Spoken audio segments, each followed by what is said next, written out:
Thank you all for tuning in and coming back to the channel. Does it actually make sense for these real estate prices to remain high in Canada? So that's a topic that we will talk about. I have 8 points. I will tell you exactly what I think in these 8 points. But one of the most important points is the mindset. It's the conditioning that Canadians have seen for almost 2 decades, right? The conditioning of not losing.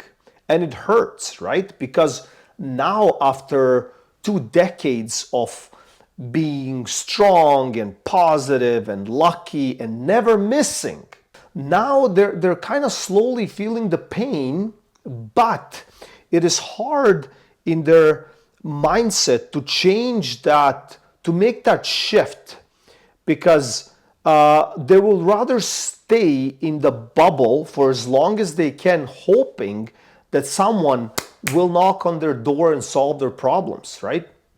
So that's why we see between sellers and buyers in the current real estate market, we've seen that, hard-headed people, they want what they want, they believe what they believe. Is like someone out there going on television and saying, yes, there are aliens among us, like right now, and we count them in millions. Imagine the shock, what it would create throughout the whole world. Like, maybe people are not ready. Maybe they exist, maybe they don't exist. But it's just a message. So now when it comes to these messages, is like they would rather be stuck, even though somewhere maybe down the line they feel that things are actually shifting and they're scared. However, they'll rather hold on and close their eyes, and the problems will be solved. And it just reminds me when we were kids, right? Like, I'm sure you were scared in your room, right? So what do? You take your blanket and you put it over your head. It's like, you know what I mean? It's like that blanket all of a sudden shields you from the problems, right? Like, I don't know, like some people imagine there's ghosts in their room or house or whatever. It's like, what are you thinking? Like, you think that blanket or that sheet will save you but it's just a mindset, right? So let's get into these 8 points. So point number 1, the market was conditioned to go up. For 15 years plus of falling interest rates, trained buyers to believe prices only rise. Every dip was rescued by stimulants, rate cuts, or government programs. And we have seen that, right? And therefore, there's that saying that you have probably heard many, many times. And the saying goes like this: well, they have to save it. Canadian real estate market is bulletproof. They don't have a choice but to do it, right? It's like all of a sudden people are getting so many different sayings from past experiences, because it did happen, like all these stimulus and all of that stuff. Buy now or be priced out forever became a normal thing. And we have seen that through the pandemic, and even before. Like, I remember 2015 and 16 trading and stuff like that. Like, it was like, oh my gosh, if you don't get in right now, you will be out forever. And then what happened? People did get in, and that's fine. But their lifestyle and the change and how they were behaving onwards changed.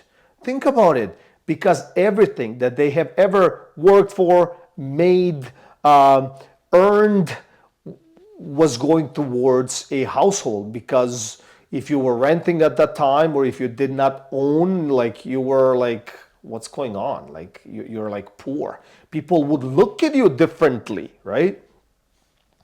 Real estate stopped being a shelter and became a financial product. Yes, so people realized, or they found out in their head, they're thinking that, like, they found a loophole, the gray space, like, we're gonna borrow against so we can double up and all of that stuff, right? But all of that, I would say, that mechanism created more death. And maybe in some businesses, in some situations, that's very wise thing to do. But when you're dealing with your matrimonial home, with your house, it's probably not the smartest thing to do, because you can be out or triple as stressed as usual because you owe more than it's actually worth. So it could be a trap. Point number 2, why today's setup is completely different. This is not the same market, so let's get into that. Rates are no longer near zero, and we have seen it a few years ago being near zero. Carrying costs doubled or tripled. So most people, I remember going back and people would say, well, who cares, right? Like $100,000 from a line of credit, check this out. $100,000 from a line of credit only costs me between $450 and $500 a month of interest only, and I can, buy luxurious things. I can see things that I haven't seen. I can double up on my investments, and I can do all of that stuff, right? Maybe renovations or whatever, right? Because they never in their head assumed or thought, okay, so I will pay back the 100 grand. It was just like, I'll take it out, and then all of my assets will kind of grow naturally in value, and then I'm going to borrow some more. And that was the logic, right? Now, obviously, somebody turned off the lights, and now, these lines of credits are triple in value monthly costs. So you get what I'm trying to say. Like now it's a completely different ball game, right? Investors have negative cash flow. We have seen that in a condo market like all day long. Buyers disappeared. We have seen that as well. Liquidity dried up. Banks are tightening, and confidence is broken. And when you break confidence, confidence means when somebody believes or maybe can speculate that next year will be a solid year with their employment, could be a solid year with the return, what's called an investment, then they feel confident. Then they can say, hey, look, I might break even or I might win a couple of points, but what am I going to do? I'll rather do that than have cash laying around. Which, dealing with cash, it's a complete different ball game, and that's another video, dealing with cash versus borrowing against already owned asset, going into more debt, and then creating another liability with already a problem, right? And that's what we have seen, a lot of that, what we have seen. So point number 3, the mortgage renewal wave shock. So over 300 billion with a B in mortgages renewing in 2025 and 2026. So we have seen the first wave of 2025. And if you really have conversation, like with your neighbors, with your friends, dinner tables, breakfast tables, whatever, in a bus, whatever. If people are open enough, they'll usually tell you. But you will hear it from your co-workers here and there if you pay attention. Oh, my mortgage went up by $500. Oh, my mortgage went up by $1,000. Like it might not be a big deal if it's only your mortgage. But if the mortgage is only a part of everything else going up, then all of a sudden we have a bigger problem. Most locked in at 1.5 to 2.5%. We clearly know many neighbors that were bragging about this particular situation. They're like, oh my gosh, life is great. My mortgage went from $3,000 a month and I renewed at that time at 1.5 and my mortgage went down to $1,800. Wow, this is amazing. It's unheard of. Fast forward a few years, now their mortgage is at 5 or 6%. Now their mortgage jumped to maybe 5K, 6K, who knows, right? Millions of households facing financial stress. This is why power of sales for selling rise.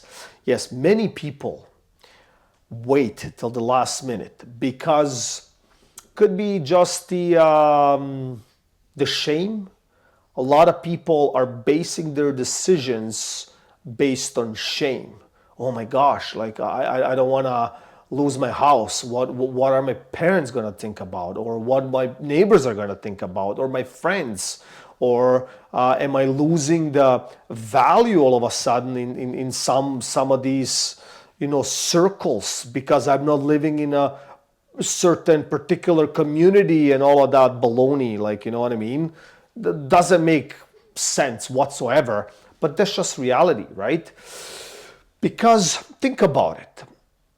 When you start a conversation with someone, all right, in the first, I would say 1 to 3 minutes of a conversation, if you don't know somebody, right? Hi, my name is John. Hi, my name is Mike, Michelle, Jessica, whatever, fine, right? In the first few minutes, the question, what do you do and where you live, will come up. Okay, nothing wrong, right? Like they just want to know who they're dealing with. But now, based on what you say, I feel that they classify you in that particular basket or drawer or stuff like that, right? Because think about it. If I say, hi, my name is John, I work as a tool and die worker, and yeah, I just live here in Meadowville. I have a house, I have 4 kids, and I drive a minivan. Like in your head, subconsciously, you're like, okay, whatever, just like an ordinary middle-class guy with, rusty hands or whatever. I don't know. Like we can imagine what we're gonna think, but they don't see any benefit. They don't see how they can kind of rub off of that. But if I say, hey, hi, my name is John, and I'm the president or vice president or XYZ, or I'm a manager at a bank, or I do this or that, all of a sudden, I live in Oakville, all of a sudden, I drove up with, Audi, Mercedes, Beamer, whatever the case is, and then all of a sudden, I'm classified in a different bracket. But maybe the tool and die guy has no debt, paid off his mortgage, has 4 kids, does an honest living, has a happier life than the guy from the, branch, or a president that might be cheating on his wife, like has completely, rewired brain, who knows to what, right? But it's just we value, and people drool over that. They're like, oh my gosh, like maybe I need this guy's number because he's gonna help. Like stories, right? Like, oh my gosh, it's insane. Okay, pre-construction bomb. Tens of thousands of condos closing in 2025 to 2027. We have seen that 2026 will be the peak year of pre-construction condos taking occupancy from the buyers that bought them, years ago. But what will this create? Buyers must close at much higher rates, lower appraisals, negative equity. Many cannot qualify again.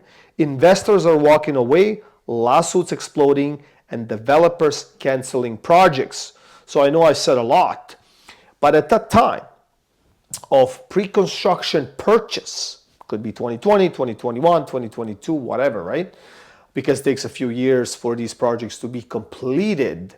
At the time, in order to qualify, you needed a couple of things. Amongst those, you needed a bank approval at the time. That bank approval letter usually lasted up to 6 months. So all of that, it's null and void. They have to, by default, reapply for a mortgage, redo everything, go through their T1, T4, CRA, make sure that they can actually afford this particular condo. If there's a negative cash flow on top of that, OMG, short form for oh my God, who knows? That's why a lot of it defaulting, a lot of these condos, they're dropping prices by 10%, 15%, 20% for a reason.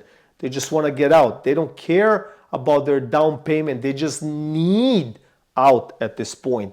which will create more stress. The debt problem. Canadian household, oh, listen to this for a second. $1.76 for every dollar earned. Total household debt is in 3 trillions with a T, trillions. Debt to GDP near 100%. GTA families are among the most leveraged in the world, ladies and gentlemen. We hit the number one in the world almost.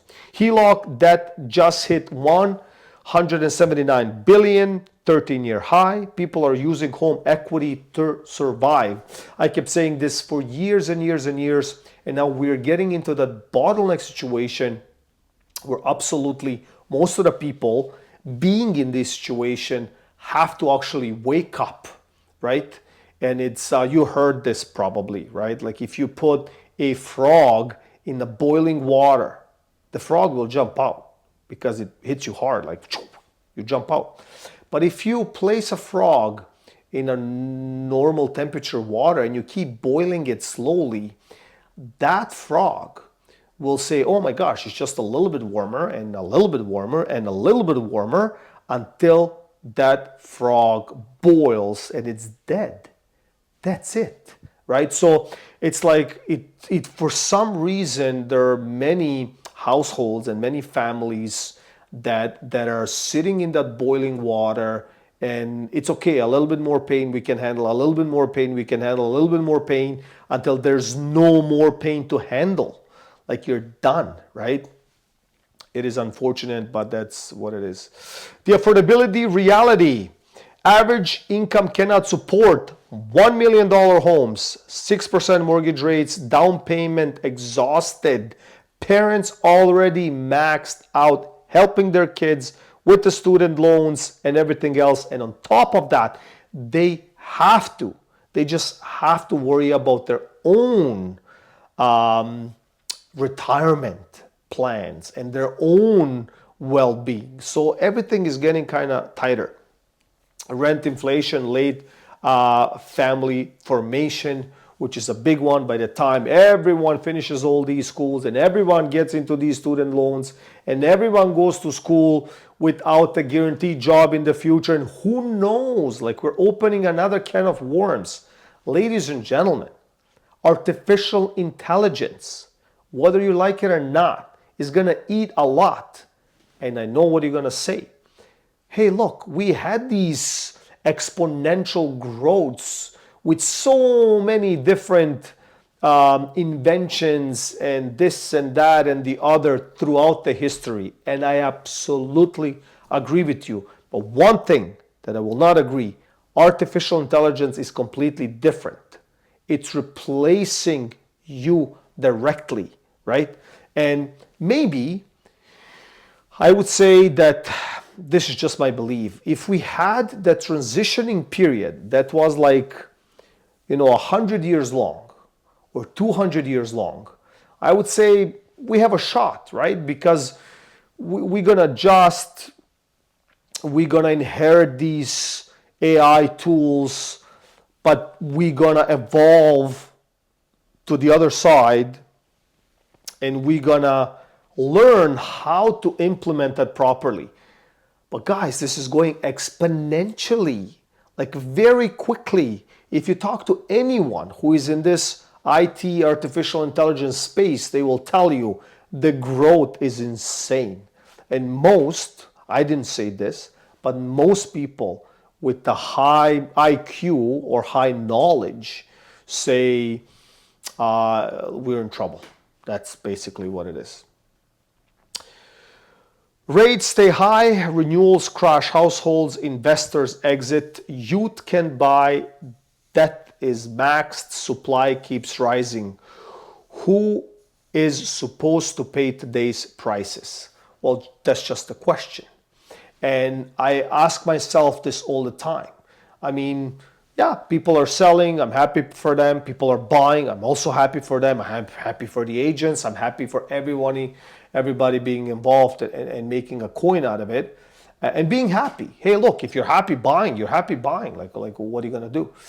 But the question is, who can afford all of this? I'm asking you directly. I mean, how much money, and I've so many examples on my channel in my other videos. How much money do you possibly need to make to carry $1 million mortgage or a $2 million mortgage? I mean, these are not small numbers, guys. Like we're talking tens of thousands of dollars for a mortgage only.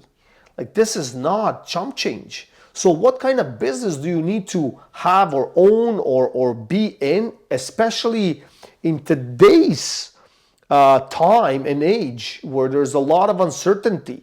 So please comment below on that one, because I'm very, very, very curious. Prices stay high because cheap money, speculation, and a belief system. And now money is expensive, speculation died, belief is broken. So I think that's just the question. We have seen the one side, and now we're seeing completely the opposite. And therefore, I believe that real estate prices don't have a chance to recover in 2026. It's kind of far to predict. I believe 2027 definitely will not recover. I said it in my other videos that even by 2030, we don't have a chance of a solid recovery, right? And who knows? I mean, things are changing by day, by the minute, locally, internationally, globally, politically. So we don't know what can happen, but it is what it is. So please comment below what you believe. Please like this video because it will definitely help the algorithm. Thank you all for watching. And I want to thank all of my, I would say, steady subscribers, the people that keep coming back to the channel. Like, some of you guys did not miss a single video. I want to thank you for that. It definitely helped me grow. It helped others seeing my videos and maybe learning something they already shared. It helped some folks out there because I get their emails and stuff like that. Some people write emails. I receive emails from a bunch of you guys, and so overall we're growing. It's a solid channel. Like, I can say with definite confidence that we have a community at this point. So thank you all for watching, and I'll see you in the next one.